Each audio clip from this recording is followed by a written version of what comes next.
So much for what happens on tour stays on tour, eh? Oh, that was outstanding and wonderful to see they were able to convert that vision into colour as well for the modern times today. I'd like to welcome up to the stage now to say a few words and address you all, the captain of the 1985 side, and as we heard, he's fresh off a heart-stopping win for the Canberra Raiders last night. Please, a warm welcome for Ricky Stuart.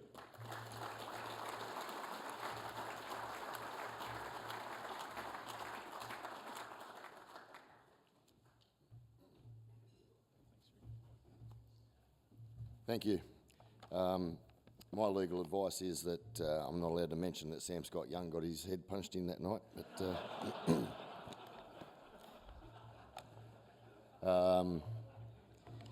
it's a wonderful opportunity to be here and to actually have a number of the boys here, and for all the staff and coaches, the players that are here, for the guys that couldn't make it, unfortunately.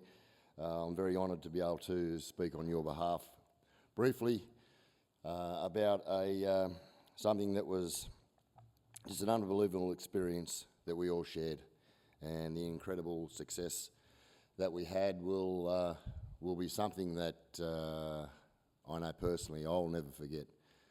I still remember 1984. I toured New Zealand with the Australian Schoolboys. I came home and it was term 3. It was only three terms those days, and I had it was first day back of term 3, and I had Brother Wallace over the PA. Could Ricky Stuart please come to the headmaster's office? And I was very, very confident at that moment that I had done nothing wrong, because it was day 1. I rolled in, and Brother was sitting in his office there, and he said, "How was the tour?" I said, "Yeah, it was great, thanks, brother. I really enjoyed it." And he said, "You realise they're going to Europe next year, the team?" I said, "Yeah, timing's everything in footy, isn't it?" I said, "It's unlucky." And he said, "I believe you're really keen to repeat." And I said, "Oh, no." I said, you got some misinformation there, brother." I said, I didn't like school. I wanted to finish in year 10 as it was, and I got through to year 12. And I mean, a lot of people thought I was 27 and had 2 kids when I went on the tour, but I said to brother, "No," I said, "Mum and Dad wouldn't be able to afford it anyhow, brother." And he said, "No, there's a scholarship scheme that we can look at." I said, "No, look, brother, honestly, no." I said, I couldn't, there's no way in the world I could do another 12 months of maths and science. And he said, "No, you've done your units. You've done those units. The greatest ever decision I've made in my career is to repeat." And when he said to me, "Look, it'll be very good for you academically," I said, "Fucking hell, the last 12 years haven't been real flash," I said. But it was it's so hard to believe that 40 years on, we're sitting here with a number of guys that, if it wasn't for Australian Schools Rugby Union, the passion and the commitment they put into their schools, I wouldn't be sitting here with a group of mates. And you're right, we did. We shared a dream. We shared a dream of trying to continue the accomplishments and standards that the previous schoolboys had set, and they were very successful. And a lot of great players came out of those tours. But even before we left the shores here, we were being told about the record that was before us and what they had achieved, and there was pressure on us, not just as individuals, but as a team, and we wanted to be making sure that we were proud and we were successful as well. So that was always in the back of our mind in regards to the teams that were so successful before us, and we did a wonderful job. And it wasn't just a series of matches; it was just an adventure, and it was a great adventure. And when we first got together, you could smell the environment, you could feel it, that it was different. It was a different level of rugby that we were going to be playing. It was a different level of standard of talent that we had around us, and a different level of coaching. And that all really started day 1 with Brian Short in our first training session. It was long sessions, and Brian's long, tough sessions set out to challenge us physically, mentally and emotionally. He broke Andrew Mobson's heart 3 times a week. And it's still a great story around the boys now, how Momo kept threatening to go home once a week. And it was only the smart talking of Dave Wilson and Hales that kept Momo from paying his own airfare home. But the long bus rides listening to Momo complain about Shorty's 3-hour training sessions were funny now. Honestly, what's he thinking, this bloke? This is meant to be fun, this tour. I can't get any fitter, Brian. It was all of Momo's antics, but I don't know if Brian knew what he was even creating. His tough scheduling and challenging sessions really built a tough footy team. And I still say in team sport today, if you don't have camaraderie and mateship, it's very difficult to win the tough battles. But Brian's non-negotiable attitude towards the hard work was very evident from the onset, and it was the mateship that grew within us, and the resilience had us competitively wanting to win at every whatever costs, and that's what I got out of Brian Short.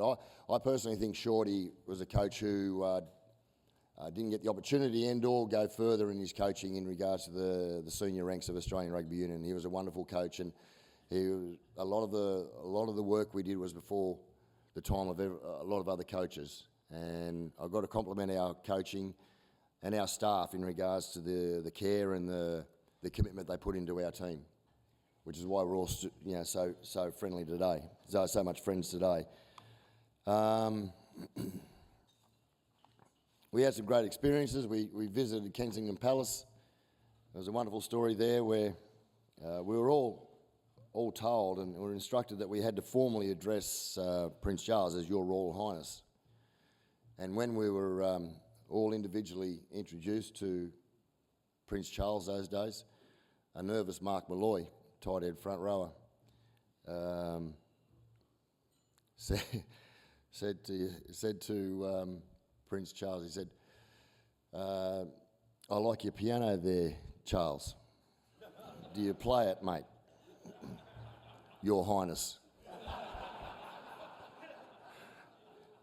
And I immediately thought, well, what have I just told you? We've got to call him the Royal Highness. And the Prince said, no, but my wife does. He said it was a gift from the Saudi Emirates. And he said, do you play? And Mauser, with the 2 big cauliflower ears sitting there with a big buffet on him. Actually, I ran into Mauser 2 weeks ago in Manly with a beautiful wife, Danielle. It's amazing what 9 pubs get you nowadays. But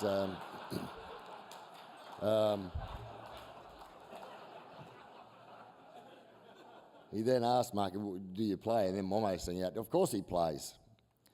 And then Mark did. He got up and played the classical piano at Kensington Palace, and it was something that we'll never forget. And a young boy from Narra, and I talk about Australian Schools Rugby, Australian schools, the commitment they give to their schools gives a young boy from Narra that opportunity of playing the piano in front of Charlie, Your Royal Highness, at Kensington Palace. But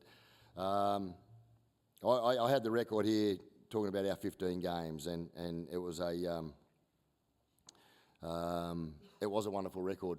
There's actually 2 tries scored against us, they're both off charge downs on our try line. Mark kicked both of those balls. But look, when you're on a tour like this, you've obviously got talented football players, and it's probably remiss of me not to mention a couple of them, but it's probably also a little bit rude because there's so many talented footballers there in that group. But, there's 2 guys that come to mind straight away when we developed a future Wallaby captain in David Wilson. Dave was, outside being a wonderful bloke, he was also won every international trophy as a Wallaby, which has included the Bledisloe Cup Series wins in 92, 94, 98, 99 and 2000, and a World Cup win in 1999, Tri-Nations in 2000. It's a remarkable record. And again, it's developed and created and comes through the Australian Schools Rugby Union.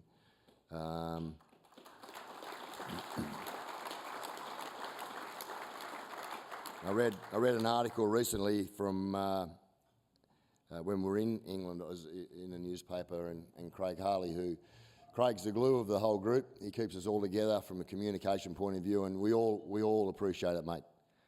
But I read an article from some quotes from Brian talking about a player that emerged from this tour, a 17-year-old boy from Narrabri.